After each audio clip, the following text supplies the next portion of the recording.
మర్చిపోయినటువంటి దాన్ని వాళ్ళు గుర్తు చేస్తుంటారు వారి రూపం ద్వారా. అందుకని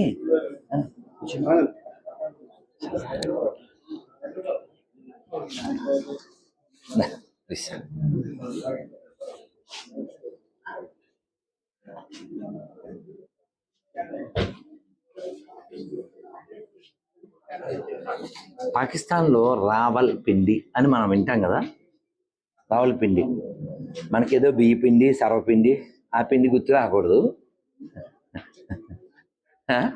ఈ రావల్ పిండి పేరు రావడానికి కారణం చాలా కాలం నాకు తెలీదు, అది చిన్నప్పటి నుంచి చదివేవాడిని. కానీ బప్పా రావల్ గ్రేట్ పర్సనాలిటీ, చాలా గ్రేట్. అంటే ఓ శివాజీ, ఓ నేతాజీ, ఓ సంభాజీ, ఓ రాణా ప్రతాప్ వీళ్ళందరినీ కలిపి మిక్సీలో వేస్తే ఆయన అంత పౌరుషం ఉన్నవాడు. అటువైపు నుంచి అంటే ఈ మొఘల్ మొదలైనటువంటి ఆ ఏరియా నుంచి సింధు ప్రాంతానికి దాదాపు 200 సంవత్సరాల పాటు ఎటువంటి ఆక్రమణ జరగకుండా అతని ప్రభావం కాపాడింది. అలా ఎప్పటికీ అలా నడుస్తుంది. కానీ ప్రస్తుతం ఏంటంటే అలాంటి పౌరుషవంతులు, ఉదాహరణ మన కాకతీయ, ఈ గడ్డ ఇది వాస్తవానికి పోరుగడ్డ, కానీ దురదృష్టం ఇందులో కొంత బ్యాచ్ బెక్కమే ఎర్రగడ్డ. దురదృష్టం కదా, పోరుగడ్డలో ఎర్రగడ్డ ఉండద్దు కదా. ఇక్కడ కొట్లాడి ఈ ధర్మం కోసం, ఈ దేశం కోసం, ఈ ఆలయాల కోసం, గోమాత కోసం, మన తల్లుల మాన ప్రాణాల కోసం, స్త్రీ అయినప్పటికీ రుద్రమ అంటే పౌరుషానికి ఒక ఐకానిక్ కదా. రామో విగ్రహాన్ ధర్మలాగా రుద్రమదేవి పౌరుషానికి ఒక ప్రతీక. రుద్రమదేవుడు ఆయన మరణం చాలా చాలా దురదృష్టకరమైనటువంటి మరణం. ఆ విధంగా బంధింపబడి వారు శరీరం వదిలేరు. చాలా మందికి తెలియదు. ప్రతాపరుద్రియం తెలుగులో గొప్ప కావ్యం. ఇంకా చాలా మందికి తెలియంది అసలు హంపి సామ్రాజ్యం స్థాపకులు కరెక్టే. వాళ్ళ గురువెవరు?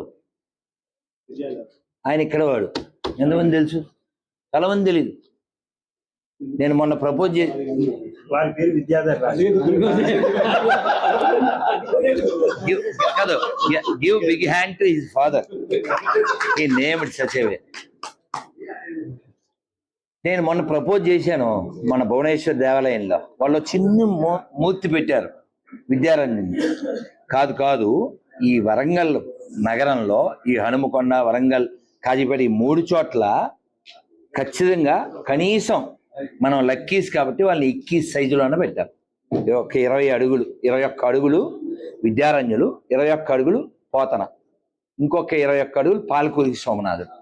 వీళ్ళు ముగ్గురిని 3 నగరాల్లో అది పెడితే ప్రేరణాదాయకంగా ఉంటారు. కానీ దురదృష్టం ఏంటంటే ఆ ఉన్న పోతన విగ్రహం ఎక్కడో చెత్త కుప్పల్లో ఉంది. ఇప్పుడు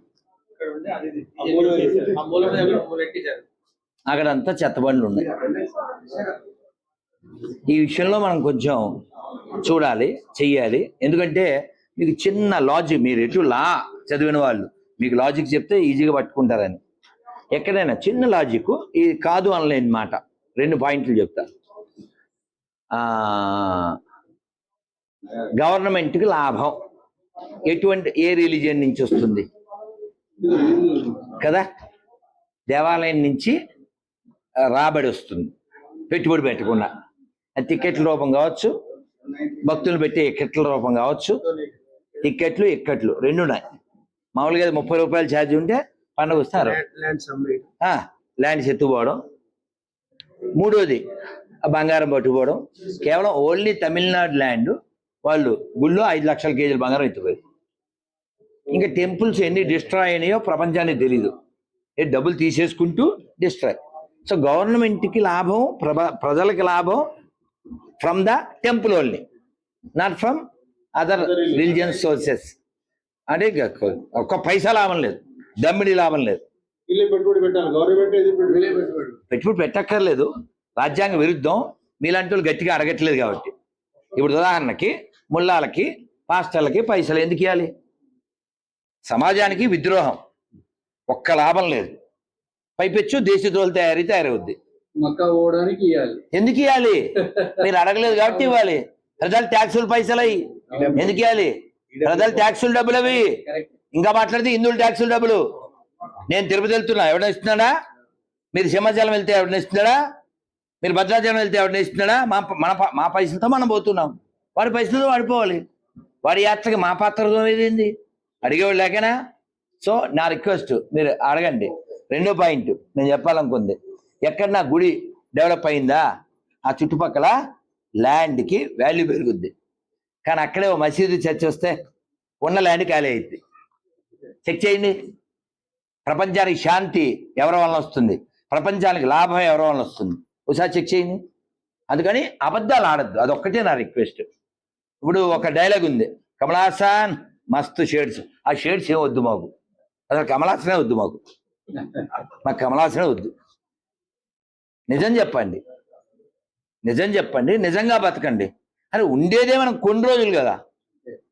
ఆ కొన్ని రోజుల్లో 60 అనుకో, అందులో 30 నిద్రపోయావు. ఆ 30 మళ్ళీ డ్రామా. నీలో ఎన్టీఆర్, నీలో ఏఎన్ఆర్, నీలో నాగార్జున, నీలో ఎన్టీఆర్ మెగాస్టార్. ఎందుకు ఇవన్నీ? నువ్వులా ఉండు. అలా లేక ఈ ప్రాబ్లం, అలా లేక ఈ ప్రాబ్లం. హిందువులే ఆ నటుడు. ఓ తల్లి నాతో బాధపడింది చాలా కాలం క్రితం. ఆవిడకి ఏదో సమస్య వచ్చి కోర్టుకు వెళ్ళింది. నేను గమనించింది ఏంటంటే కోర్టులో ఆవిడ చెప్పిన మాటలు, విడాకులకు వచ్చే వాళ్ళు 99 మంది హిందువులు మాత్రమే వస్తున్నారు, ఇతర మతస్థులు రావట్లే. అందువల్ల వాళ్ళ జనాభా పెరుగుతుంది. వాళ్ళకి ఏ సమస్య ఉన్నా వాళ్ళు కాపురం చేస్తున్నారు, ప్రొడ్యూస్ చేస్తున్నారు, మన రెడ్యూస్ చేస్తున్నారు. అక్కడ ప్రొడ్యూస్, ఇక్కడ రెడ్యూస్. మనం ఏం మాట్లాడాం, వాడు ఏమన్నా అనుకుంటాడేమో అంటాడు. భయం అండి. ఎందుకు భయం? అదే కాదు కాదు, శ్రీరామ్ అనడానికి భయపడతా ఉన్నా. ఆ చేతికి కట్టుకి భయం, ముఖానికి బొట్టుకి భయం. అసలు ఇంకోటి గట్టిగా ఎవరినైనా అడగండి, నేను అడిగితే ఒక్కడు రాడు. సెక్యులర్ కుక్కలు రారు, అట్నుంచి ఆ చెక్కలు రావు. ఎవ్వడు ఆన్సర్ చెప్పడు. ఈ దేశంలో హిందువులకి మూలం ఇక్కడ. ఎవడైనా మతం మారితే కూడా వాడి మూలం ఇక్కడదే. నేను ఒక పాట పాడా, మస్తు ఫేమస్ అయింది. అది మిలియన్స్, 15 days లో 15 millions చూశారు. మీరు కూడా చూసుంటారు. ఆ సాంగ్ లో చిన్న లైన్ చెప్తా. James father Jackson, Jackson father Gibson, Gibson father Jaipal, Jaipal father Jairam.